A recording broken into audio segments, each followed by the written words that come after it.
Hello বন্ধুরা, আজকে শুক্রবারের দুপুরের খাওয়া দাওয়া ছিল চিকেন বিরিয়ানি। বিরিয়ানি খেতে আমার ভীষণ ভালো লাগে, কিন্তু সব সময় তো এত রিচ খাবার খাওয়া যায় না, যার কারণে খুব বেশি রান্না করা হয় না।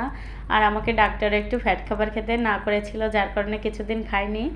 এখন কিছুদিন পরে বিরিয়ানি খেতে খুব ইচ্ছা করছে, এজন্য আজকে বাসার ভিতরেই রান্না করেছিলাম। সকালে একদম হালকা পাতলা একটা নাস্তা করেছিলাম, আর এই যে দুপুরের বিরিয়ানিটা নিয়ে বসে পড়েছি। সঙ্গে কিন্তু রিয়ান সোনাও চলে এসেছে।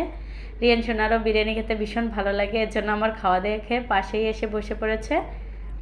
আরও কিন্তু গরম খাবার খেতে পারে না, তারপরে এই যে বসেছে।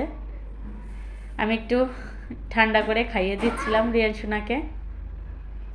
আর রিয়ান সোনা বিরিয়ানি হলে আর কিছু লাগে না, ওই যে বিরিয়ানিটা খুব সুন্দর করে খাচ্ছে।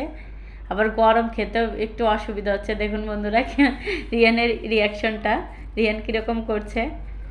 তারপরে কি করে, সে গরমটাই খাবে, খেতে পারে না, সেজন্য আমিও খাইয়ে দিয়েছিলাম। আর